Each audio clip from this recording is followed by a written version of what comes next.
Welcome to the Northeast Kingdom Voice. I'm your host, Scott Wheeler. In the coming weeks, the city of Newport will be celebrating its 100th birthday. And today's guest is Louise Whipple. She's been working on the Centennial Project. Welcome to the show, Louise. Thank you, Scott. So you've been working on one element of the Centennial. I have. And what element was that? It's actually one element, but two events, Right. and it's with the Memphremagog Ski Touring Foundation. So I have a family, kid-friendly bike ride starting from the farmer's market all the way to the end of the bike path and back. It's great for all ages, but we pretty much thought third grade and up.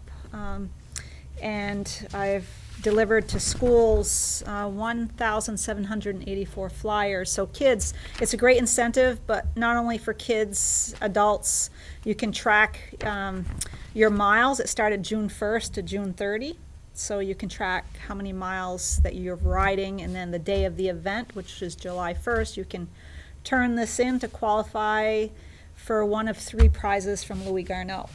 I bet you my father could pull off a senior citizen win on that one. That would be great. He's in his 80s, and he still hops on a bike. One year, during the winter, during some event, I think he was already 80. He called us, or something, from the middle of Lake Memphremagog, because he had rented one of those big tired bikes, and rode way out to the Twins. So this isn't only for kids. You can have senior citizens too. Senior citizens, we'll have two people will be on the bike path in case somebody has a flat tire or they need extra assistance. And we've got a watermelon and a water station, so if anybody gets thirsty or hungry. Let's see, we've got the junior PD is going to be at every road crossing, so we made sure it was very safe and kid-friendly. Right. The other event is a single track and trail ride, and that's going to be starting at Primo Woods. We've got two great qualified riders who are going to be doing tours through the woods. What is, I know where Primos live, but what do they call that road now? Darling Hill Road. Darling Hill Road. Yeah. So, the Primos, and I'm sure a lot of their friends and family members, they've done a spectacular job, with that whole trail system there. I think, there's so much potential for the single track and trail riding. Most people think of the Memphremagog Ski Touring Foundation as the, it's cross-country skiing, snowshoeing, which those trails are awesome for that. So this time of year, switching into single track and trail riding. My daughter just got into mountain biking, and she loves going in there.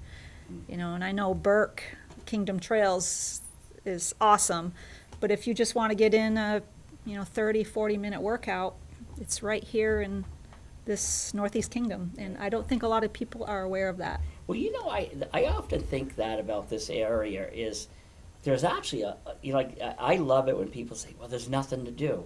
No, I find it is actually too much to do. I don't have enough time to do it. But on the other hand, though, I think sometimes I don't think we let the world know about it. It's like, for example, is the BB Spur bike path, which you're having your event on. There's a lot of people who don't even know where that is, how to get on it, and it's a great path. My wife and I, we usually go on it 1, 2, 3 times a week, but there's a lot of people who don't know it exists. Yes, you're right. So I think this will be a great way to, we're having a small map printed out, so people participating at the farmer's market will have a map, but do you want me to explain how to get to it? Sure. Or, so if one place to park would be near the hospital, and if you're on Prouty Drive, there's a sign there that says the bike path. Right, because the hospital built, I think, a special parking area.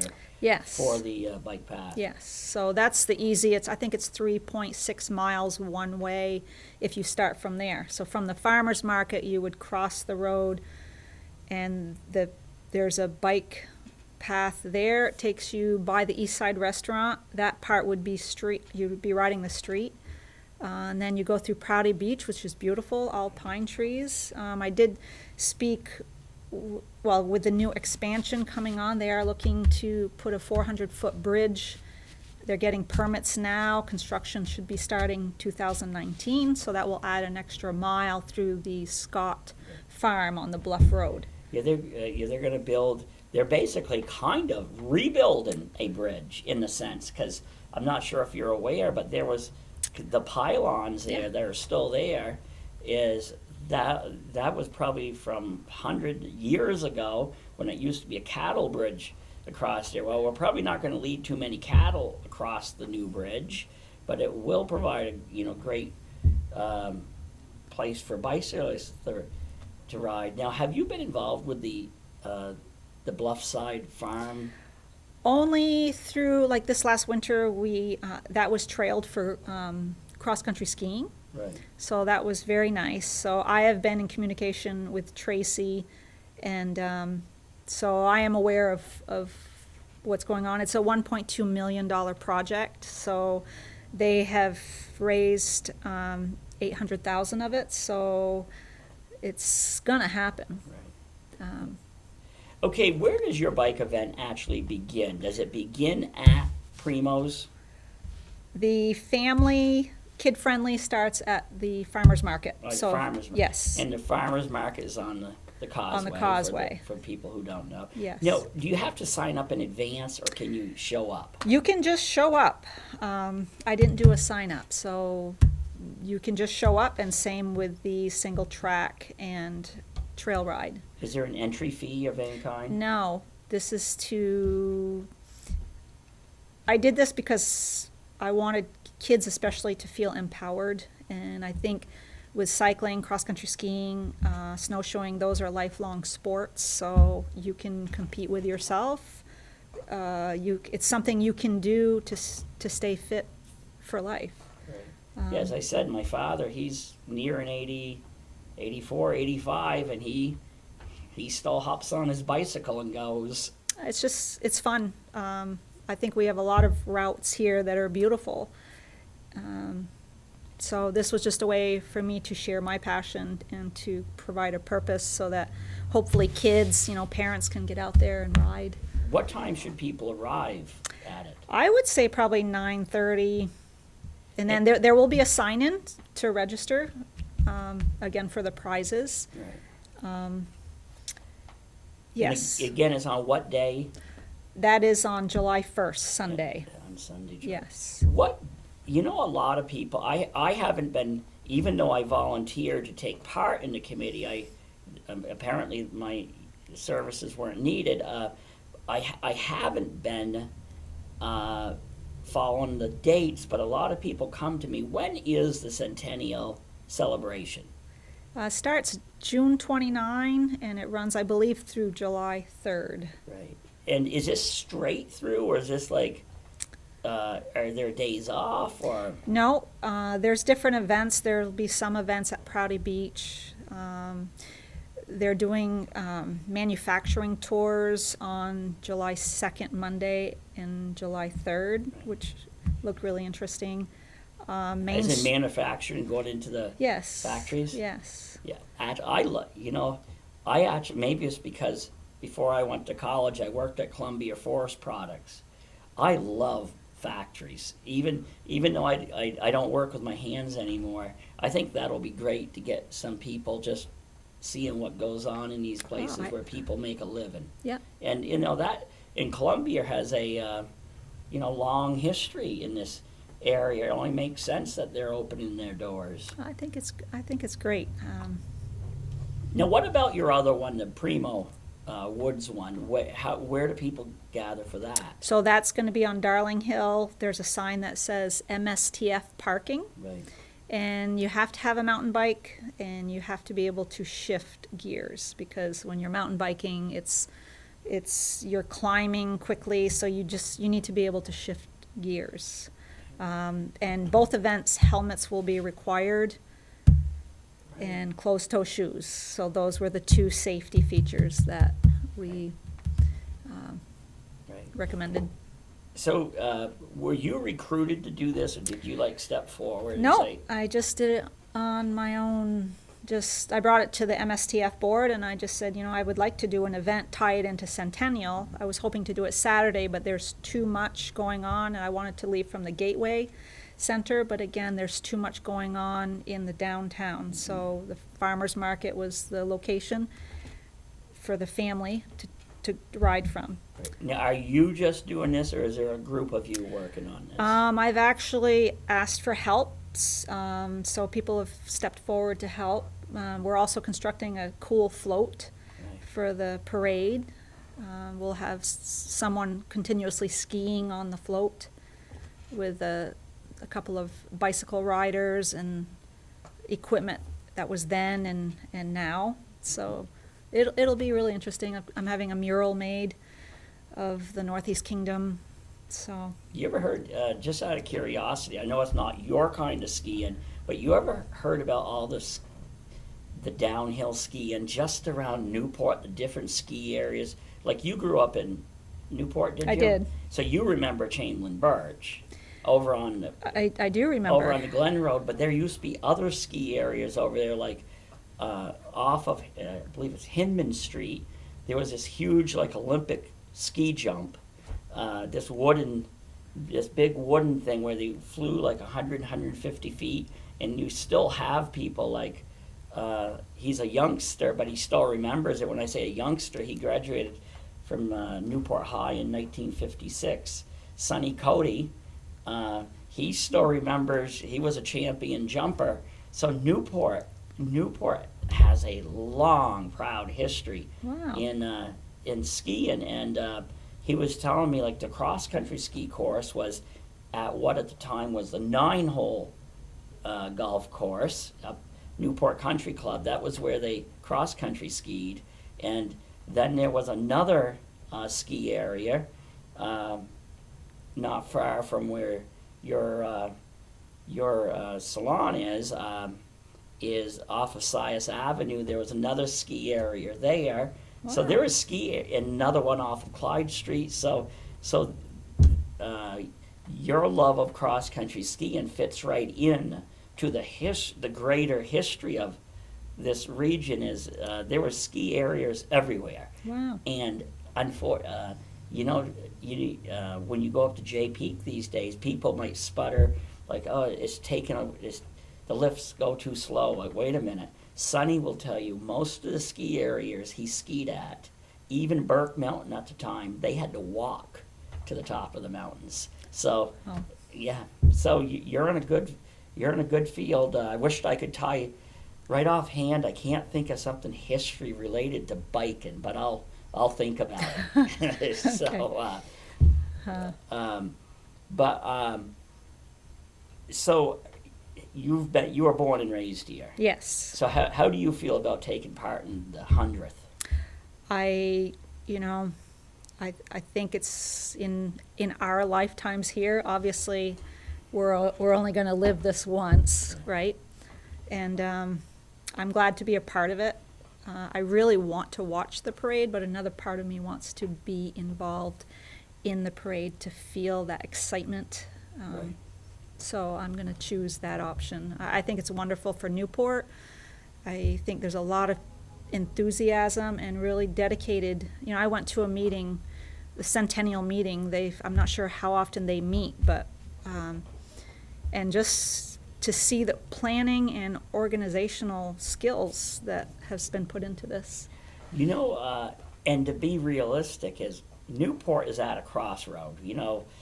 Newport has had a few challenging years, and maybe this will help.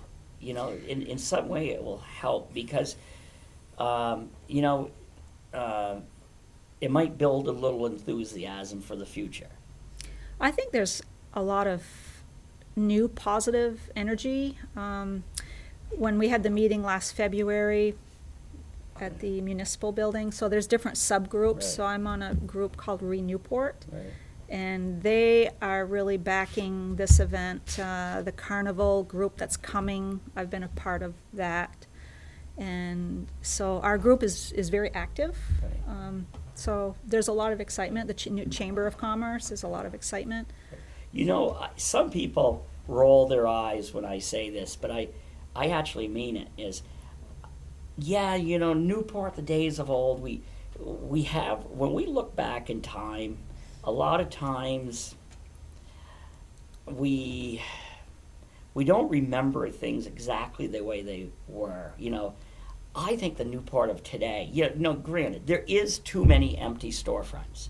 There is that hole, but I think for the most part, Main Street looks pretty nice. The vacant lot is what we're calling it. Okay. Our group is calling it the vacant The lot. vacant lot, okay. Yeah. But the thing is, I happen to think Newport has come a long ways. Like, you're into fitness, I am.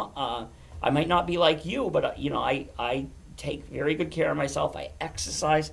Newport has a sidewalk system now, second to none as far as I'm concerned. You see people utilizing those sidewalks all the time for either just to get from point A to point B or for exercise. I think Newport has come a long ways. Thai restaurant, second to none, I believe, in the state of Vermont, I've been told. So there's a lot of positive, and the positive is coming from people like you. It's coming from business people, because if you rely on other people, other outside forces, or even quote leaders, nothing's going to get done. It takes it from you, I, Dina Gray, Exie at the Thai restaurant, Largo's, Jay Peak. Jay Peak's a big supporter of Newport. There's a lot of people doing positive things. Yes. So, and you know, I remember Steve Wright said, "Give me a reason for me to send people to Newport." Right. So they've just asked for 100 flyers. I dropped them off yesterday. So, you know, tying in Jay Peak and Newport, I think is important. They have tourists coming. Sure. Yeah, You you go up to Jay Peak. Jay Peak, sometimes when you're up there, you listen to the languages that are being spoke, people from all over the world. And you know, I hear sometimes people say, well, but Jay doesn't want to do anything for Newport. No, Newport, Jay cannot do anything for Newport, but they help us. Yes. And because we can't sit down and wait for people to do it for us. Right. So we only have about 10 more minutes left. Okay. You know, I think you and I could both sit here forever and talk the history of the area and our love for it. But how about, you know, some people say, but I don't have money for a bike. Well, if you're just starting out, you know, Craigslist, sometimes people put their bikes on consignment. So like Derby Village Bike Shop, Great Outdoors. You know, you don't have to buy brand new to get started. And, you know, ask yourself, are you going to be riding on the road? Are you going to be mountain biking? So, you know, that's the bikes are built totally different. The biking, mountain biking, you'll have the full suspension, the bigger tires, less jarring.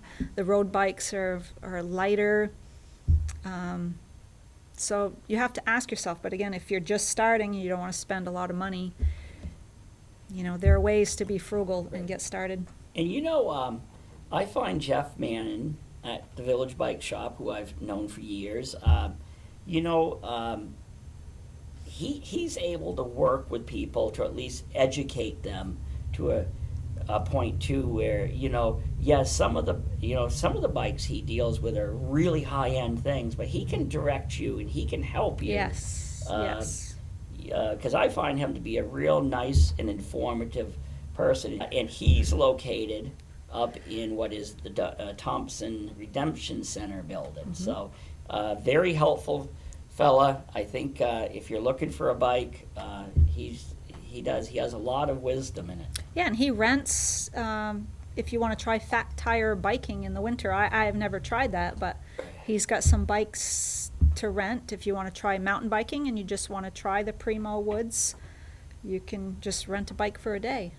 You know, I was just looking. My wife and I, well, as you know, when you're raising kids, some things take a back burner. Well, now footloose and fancy free. All of our kids have graduated from college. They're all married, and I was looking at our mint condition bikes that we have that haven't been ridden for 10 years and thinking, maybe we'll start getting back into that. So There's the KVG Kingdom Velo group that's in this area. You can join their group, and they meet usually, I think it's Saturday mornings, they'll post a ride.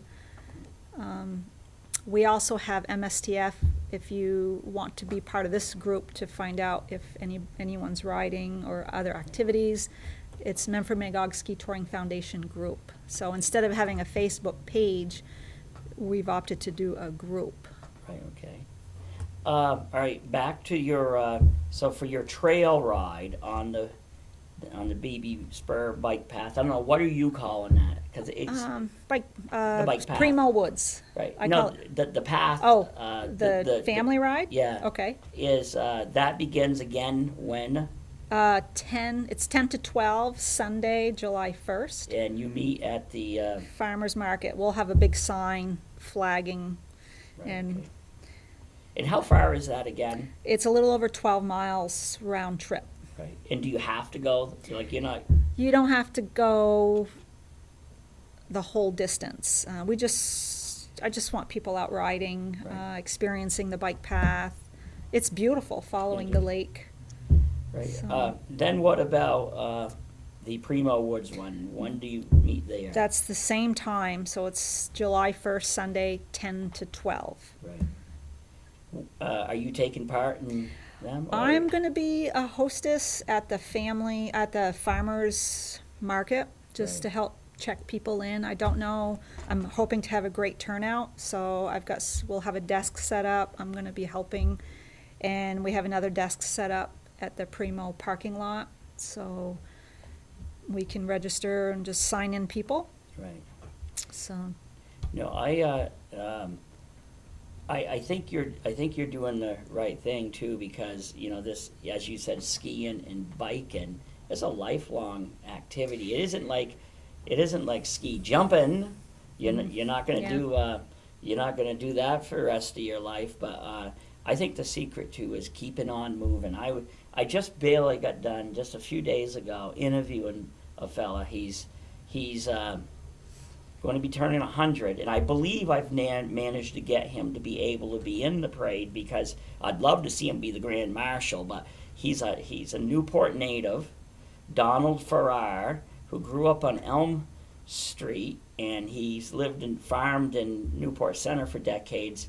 One of the reasons that he gave for living to 100, well, almost 100, well, two of them was he chuckled. He said he never married and never had children. Thus, his friends tell him he never knew what stress was all about. Mm-hmm. But he said on the serious side, moving. He said you've got to keep moving. He said Yep. he said you can't stop moving. He said once you stop moving, you die. And in cross country skiing and biking, you can do both. that's wise words. Yeah. Wise words by an old farmer. And as I said, I think I recruited people to try to get him in the parade without even mentioning it to him first. So I wanted to make sure he could be in the parade before I asked him, or before his family asked him. Knowing the fella, I think he's going to be totally happy to do it. I think it's great. And I think it's great to honor people that they have so much wisdom, so.